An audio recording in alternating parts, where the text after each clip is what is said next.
Sholat, bukan somat. Sholat. Mudah-mudahan anak-anak gadis yang rajin sholat subuh ini mendapatkan suami yang rajin pula sholat subuh. Karena kalau kalian anakku yang sudah solehah, yang sudah cantik, yang sudah rajin sholat, tiba-tiba dapat laki tak sembahyang, tak satu dua curhat masuk ke HP saya. Ustadz, dulu saya sangka nikah sama dia bahagia. Ternyata Pak Ustadz, cumana rasanya bu, macam tidur sama babi hutan. Tak sembahyang. Walaupun hidup 1000 tahun, kalau tak sembahyang, apa gunanya? Walaupun hidup 1000 tahun, kalau tak sembahyang, apa gunanya? Nanti kalau Bapak Ibu kebetulan pergi umrah, ada mihrab dalam taman Raudhah Masjid Nabawi, tempat solat Nabi. Ini Raudhah, ini mihrab namanya. Di sebelah kiri ada tertulis as-salatu imaduddin, solat tiang agama. Kenapa atap masjid kita kokoh? Karena ada tiang. Kalau tak ada tiang, hancur. Puasa melayang, zakat terbang, haji hilang, karena tak ada tiang. Tiang dari segala amal adalah solat. Dan solat waktunya tak boleh digeser. As-salatu ala waktiha. Apa kata panitia tadi malam? Ustadz Somad, jam 4 kami tunggu di pintu. Maka jam 4:05 saya sudah siap di ruang tamu. Tak boleh. Saya tahu ini orang-orang Pertamina ini disiplin. Kalau sampai meleset sedikit ditinggalkan ya kita. Maka saya tunggu tepat. Tapi saya tak bertanya karena di Pekanbaru sholat subuh jam 5. Ini kok cepat betul? Saya tak tanya. Saya jarang saya nanya-nanya. Masa LCMA nanya? Yalah Pak, pokoknya siap-siap. Sedangkan janji sama Allah tak boleh digeser, apalagi sama manusia tak kita geser, apalagi sama Allah. Ini sekarang banyak yang geser janji sama Allah. Palembang solat subuh jam 4 lewat sikit, dibuatnya solat subuh jam 8. Bangun jam 8, tutup pintu, rapatkan gorden, matikan lampu. Sholli fardhu subhi. Allah. Datang maknya buka pintu menengok. Alhamdulillah, anakku sejak ikut ngaji sama Habib Mahdi ini, solat duhanya pun pakai kunut. Allahumma hdina fi man hadai. Hebat. Ustadz Somad boleh nanya Ustadz? Boleh. Ustadz kan biasanya jawab pertanyaan pakai 4 mazhab. Menurut Hanafi, menurut Maliki, menurut Syafi'i, menurut Ambali. Kira-kira solat duha pakai kunut itu mazhab apa ya Pak Ustadz? Mazhab kesiangan. Janganlah solat-solat itu digeser waktunya. Sudah tepat. Inna salata kanat 'alal mu'minina kitabam mauquta. Sudah waktunya tepat, jangan digeser-geser. Pokoknya datang solat berjamaah. Allahu Akbar, Allahu Akbar. On time, datang. Sab'atun yuzilluhumullah. Ada 7 golongan yang akan mendapatkan naungan Allah. Yauma la zilla illa zilluh. Hari itu tak ada atap, hari itu tak ada terpal, hari itu tak ada tenda, hari itu tak ada naungan. Tapi dia mendapatkan naungan di padang mahsyar. Siapa dia? Rajulun qalbuhu mu'allaqun fil masajid. Anak-anak muda yang hatinya tergantung di masjid. Mudah-mudahan anak-anak muda di Pertamina inilah insyaallah. Kenapa Ustaz sebut anak muda? Kenapa tidak orang tua? Kalau orang tua ke masjid memang udah wajar. Kapan lagi? Udah diintai-intai malaikat maut. Tapi anak muda yang mestinya subuh ini molor tidur, tapi datang berjamaah. Padahal tadi malam sudah tablik akbar, subuh tetap on time datang. Inilah anak muda yang dikatakan Allah dalam Al-Quran, innahum fityatun amanu bi rabbihim wazidnahum huda. Mereka sekelompok anak muda yang beriman kepada Allah, ditambah Allah hidayah mereka. Mereka adalah Ashabul Kahfi. Oh, kalau gitu kami komunitas anak muda ini buat kelompok lah Pak Ustaz. Ya, apa nama kelompoknya? Kelompok komunitas anak muda Ashabul Kahfi. Apa programnya? Tidur aja. Mereka ditidurkan Allah karena dikejar oleh raja yang zalim, sampai akhirnya mereka tiba-tiba terbangun.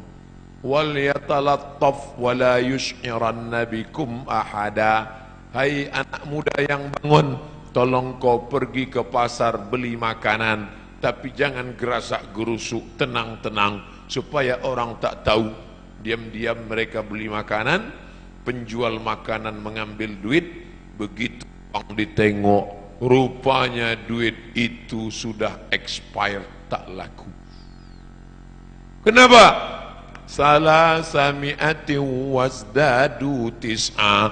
Mereka tertidur di dalam gua 309 tahun. Bayangkan ada anak muda datang ke Palembang mau beli makanan, beli tekwan, tiba-tiba ditengok duitnya tahun 1700, zaman Syekh Abdul Somad Al-Falembani. Mentang-mentang nama sama itu yang disebut. Bayangkan apa yang terjadi saat itu. Ini ada anak muda, rupanya zaman itu sudah berganti seorang raja yang soleh. Raja yang soleh mengunjungi mereka ke dalam gua, ditengok anak-anak muda terkapar, tertidur. Tak lama setelah itu mereka pun meninggal dunia. Allah hanya ingin menceritakan. Tapi ada pula di situ seekor anjing. Ini sungguh berita tidak penting. Untuk apa Allah cerita ada anjing bersama anak-anak muda itu? Ternyata Allah mau ceritakan, walaupun seekor anjing, kalau berkhidmah untuk orang soleh, tetap juga disebutkan Allah dalam Al-Quran. Anjing najis, kotor, tapi berkhidmah untuk Ashabul Kahfi, diceritakan Allah dalam Al-Quran. Tapi jangan gara-gara ini, habis pengajian ini sebuah membeli anjing. Cerita itu tentang Bani Israel, dan cerita tentang memelihara anjing sudah mansuh, tidak ada dalam syariat Nabi Muhammad sallallahu alaihi wasallam. Artinya bapak ibu yang di rumahnya ada anjing, lepaskanlah. Yang lagi melihara anjing. Siapa yang memelihara anjing, amalnya satu hari dikurangi sebesar Bukit Uhud. Bukit Uhud itu panjangnya 7 km. Amal dia sehari sebesar bisul. Jadi tiap hari amalnya min. Siapa yang di rumahnya ada anjing, malaikat tidak masuk. Yang tak masuk itu malaikat rahmat, malaikat maut tetap. Kalau malaikat maut tak masuk, udah lama saya pelihara anjing herder 3. Bapak ibu yang dimuliakan Allah, artinya apa? Istiqomah solat berjamaah. Wahai anak-anak muda, kalian buatkan komunitas anak muda pencinta masjid. Alhamdulillah sekarang sedang tren komunitas. Saya di beberapa tempat ketemu komunitas anak-anak muda. Apa komunitas kalian? Jombloan sejati. Tulisan logonya say no to bonceng. Mantap. Kalian apa komunitasnya?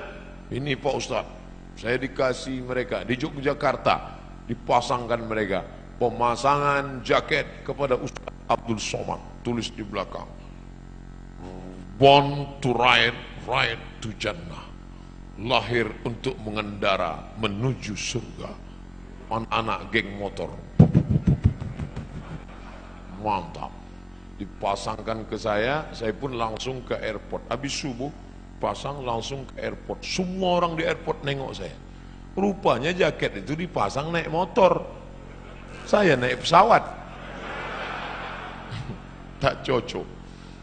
Artinya apa? Komunitas anak muda ini tetap dijaga dan mereka tetap sholat berjamaah di masjid. Habis waktu. Cepat betul. Saudara yang dimuliakan Allah Subhanahu wa taala, memakmurkan masjid sudah, beriman hanya kepada Allah sudah, menegakkan salat sudah. Masuk yang keempat, wa ataz zakah, berzakat. Orang yang sudah salat tapi tak berzakat, maka tak ada gunanya karena dia makan haram. Di dalam duit kita itu ada zakat. Zakat orang dititipkan Allah kepada kita. Ada orang diuji kakinya lulus. Diuji kakinya solat berjamaah lulus. Diuji matanya solat tahajud lulus. Diuji kantongnya, di situ baru kelihatan. Nama siapa? Pelit bin Bakhil bin Medit bin Kedekut. Ini orang na'udzubillah. Oleh sebab itu maka keluarkanlah zakat. Bapak sudah bayar zakat? Tiap tahun saya bayar zakat Pak Ustaz. Berapa? 2,5 kilo.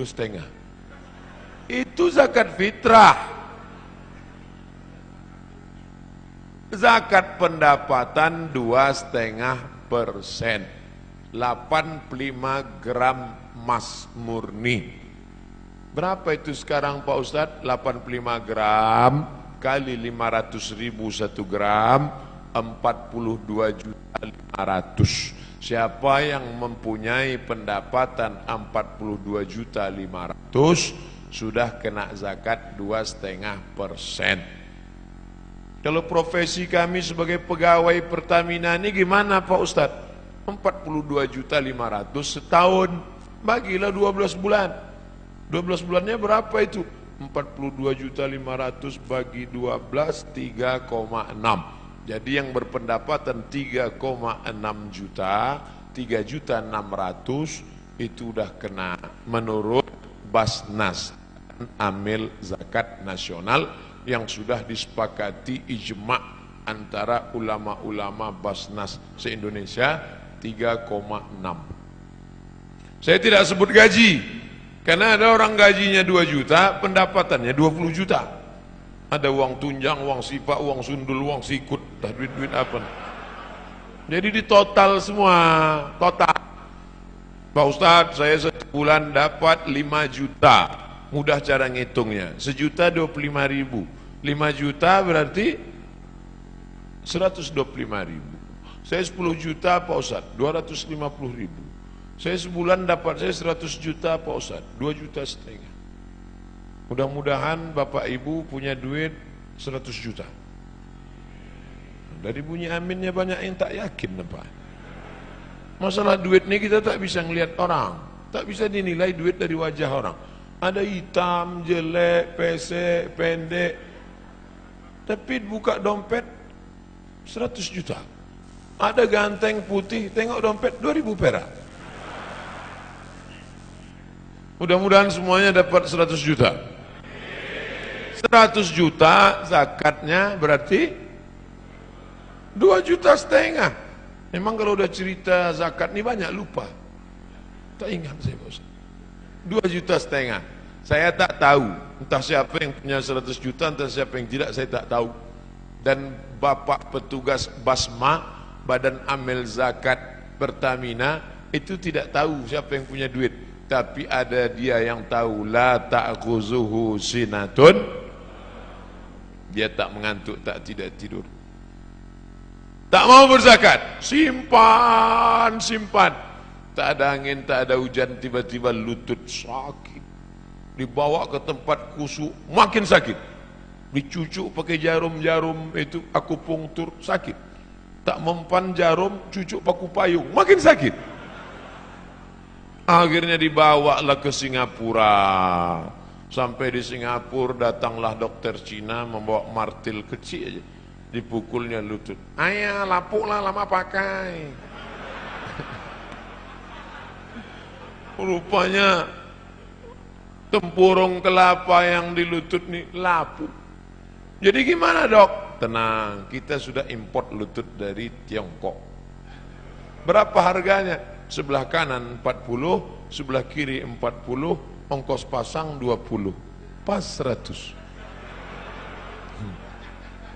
Itu namanya duit hantu dimakan setan. Silakanlah, yang tak mau bayar zakat tak apa-apa, silakan. Tapi awas. Gimana? Udah ada terasa? Nah, kalau udah ada bayar. Nanti habis ini jumpai Badan Amil